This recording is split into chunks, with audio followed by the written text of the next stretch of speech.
ପ୍ରିୟ ଆତ୍ମନ୍, ଯେପରି ହିମାଳୟର ନିକଟକୁ ଗଲେ ଥଣ୍ଡା ପବନ ଶରୀରକୁ ସ୍ପର୍ଶ କରିବାକୁ ଲାଗେ, ସେହିପରି ଆତ୍ମା ଆଡ଼କୁ ଢଳିବା ମାତ୍ରେ ବ୍ରହ୍ମାନନ୍ଦ ଓ ଶାନ୍ତିର ପବନ ହୃଦୟକୁ ସ୍ପର୍ଶ କରିବାକୁ ଲାଗେ। ଅଳ୍ପ ସମୟ ପାଇଁ ସାଂସାରିକ ତାପରୁ ଜଳୁଥିବା ହୃଦୟ ଶୀତଳ ହୋଇଯାଏ। ଏହା ହିଁ କାରଣ ସମସ୍ତଙ୍କର ଗତି ଆତ୍ମା ଆଡ଼କୁ ହୁଏ।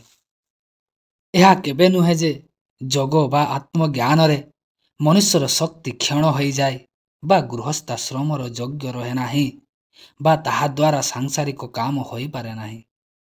ଯେପରି ମନୁଷ୍ୟ ରାତ୍ରିରେ ଶୋଇ ପୁଣି କାମ କରିବାର ଯୋଗ୍ୟ ଓ ଶ୍ରମ ରହିତ ହୋଇଯାଏ, ତାହାର ଇନ୍ଦ୍ରିୟ ଗୁଡ଼ିକ ସତେଜ ଓ ମନ ପ୍ରଫୁଲ୍ଲିତ ହୋଇଯାଏ, ସେହିପରି ଦିନରେ ଥରେ କିଛି ସମୟ ପାଇଁ ଆତ୍ମାରେ ଚିତ୍ତ ଲଗାଇବା ଦ୍ୱାରା ସାଂସାରିକ ବିଷୟରୁ ସର୍ବଥା ଅଲଗା ହୋଇଗଲେ, ଯୋଗ ଅବସ୍ଥାରେ ପହଞ୍ଚି ସମାଧିର ଶାନ୍ତି ସୁଖ ଭୋଗ କଲେ ଶରୀରରେ ଏକ ନବୀନ ଶକ୍ତି, ନବୀନ ଉତ୍ସାହ ଓ ନବୀନ ଜୀବନ ଉତ୍ପନ୍ନ ହୁଏ, ଯାହାଦ୍ୱାରା ଆପଣ ନିଜର କର୍ତ୍ତବ୍ୟ ଏତେ ଭଲ ଭାବରେ କରିବେ ଯେ ସାଂସାରିକ ଲୋକ ଦେଖି ଚକିତ ହୋଇଯିବେ।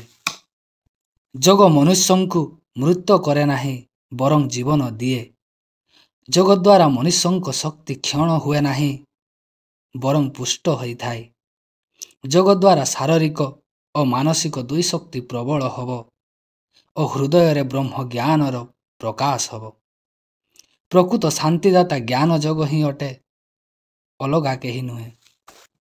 ବ୍ରହ୍ମଜ୍ଞାନ କହୁଛି ଯେ ବିଷୟର ଆସକ୍ତି ହୁଅନ୍ତୁ ନାହିଁ, ଆପଣ ତାହାର ବଶୀଭୂତ ହୁଅନ୍ତୁ ନାହିଁ।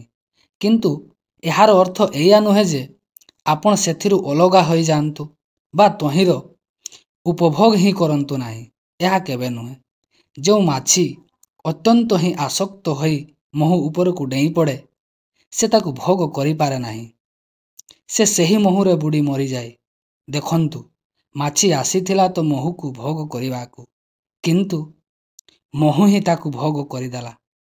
ଆସିଥିଲା ତ ମହୁ ଖାଇବାକୁ, କିନ୍ତୁ ମହୁ ତାକୁ ହିଁ ଖାଇଗଲା। କେତେ ଆଶ୍ଚର୍ଯ୍ୟ କଥା! କିନ୍ତୁ ଗୋଟିଏ ବୁଦ୍ଧିମାନ ମାଛି ଆସେ, ସେ ଆସକ୍ତି ରହିତ ହୋଇ ମହୁର କଡ଼ରେ ମହୁରୁ ଅଲଗା ବସିଯାଏ ଓ ମହୁକୁ ପେଟ ଭରି ଖାଇ ଉଡ଼ିଯାଏ।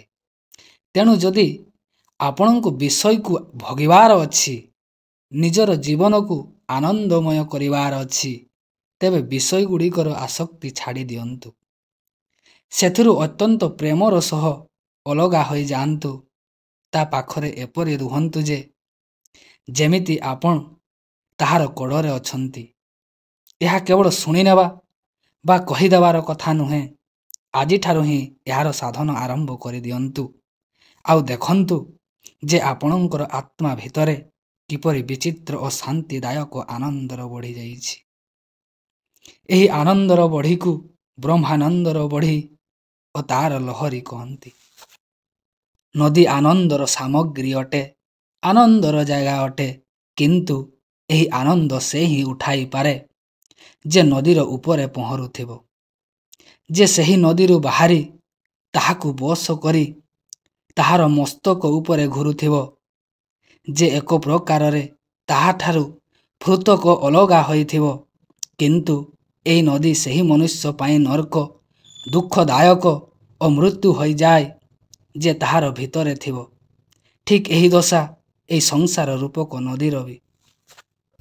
ଏହି ସଂସାର ସ୍ୱର୍ଗ ଅଟେ, ଆନନ୍ଦଦାୟକ ଓ ଅମୃତ ତତ୍ତ୍ୱଦାୟକ ଅଟେ, କିନ୍ତୁ ସେହି ମନୁଷ୍ୟ ପାଇଁ ଯେ ଏହାକୁ ବଶ କରି ଏଥିରୁ ବିରକ୍ତ ହୋଇ ଏଥିରୁ ବାହାରି ଏହାର ଉପରେ ବିତରଣ କରୁଥିବ, ଏହା ଉପରେ ପହଁରୁଥିବ।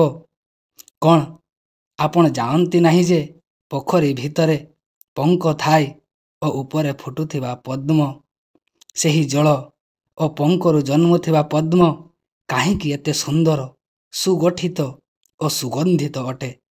ଏଇଥିପାଇଁ ଯେ ତାହା ପାଣିରେ ରହି ମଧ୍ୟ ପାଣିରୁ ଅଲଗା ଓ ପାଣିରେ ଲାଗୁନଥାଏ। ସଦ୍ଗୁରୁଦେବ ଶିବମୁନି କହୁଥିଲେ, ଆପଣମାନଙ୍କର ମଧ୍ୟରୁ କେତେକ ଏପରି ଅଛନ୍ତି ଯେଉଁମାନେ ସଂସାରକୁ ଭୋଗି ନାହାନ୍ତି, କିନ୍ତୁ ସଂସାର ହିଁ ତାଙ୍କୁ ଭୋଗି ସାରିଛି ଅନ୍ୟକୁ ଖାଇନାହାନ୍ତି, କିନ୍ତୁ ଅନ୍ୟ ହିଁ ତାଙ୍କୁ ଖାଇସାରିଛି। ଏହା ହିଁ କାରଣ ଯେ ଶରୀର ଓ ମନ ଆପଣଙ୍କର ଗୁଲାମ ନୁହନ୍ତି, କିନ୍ତୁ ଆପଣ ହିଁ ତାଙ୍କର ଗୁଲାମ ଅଟନ୍ତି। ଏବେ ସେମାନେ ଆପଣଙ୍କର ବଶରେ ନୁହନ୍ତି, ଆପଣ ତାଙ୍କର ବଶରେ ଅଛନ୍ତି। କାନ୍ଦୁଛନ୍ତି କାହିଁକି? ସବୁ ଦୁର୍ବଳତା, ସବୁ ବନ୍ଧନ, ସବୁ ଆପତ୍ତି ଆଉ ସବୁ ରୋଗ ଆପଣ ହିଁ ଡାକିବାରୁ ଆସିଛନ୍ତି। ଆପଣ ସ୍ୱୟଂ ତାଙ୍କୁ ନିମନ୍ତ୍ରଣ ଦେଇଛନ୍ତି, ନହେଲେ ସାରା ସଂସାର ଆପଣଙ୍କର ପାଇଁ। ଆପଣ ସଂସାର ପାଇଁ ନୁହନ୍ତି। ଶରୀର ଓ ମନ ଆପଣଙ୍କର ଗୁଲାମ ଅଟନ୍ତି। ଆପଣ ତାଙ୍କର ମାଲିକ। ବିଚାର କରନ୍ତୁ, ଏ ସଂସାରର ନିର୍ମାତା, ମାଲିକ ଓ ଈଶ୍ୱର ଆପଣ ସ୍ୱୟଂ ଅଟନ୍ତି। ନିଜର ଅଜ୍ଞାନତାରୁ ହିଁ ଦୁର୍ବଳ, ରୋଗୀ ଓ ନୀଚ ହୋଇଯାଇଛନ୍ତି।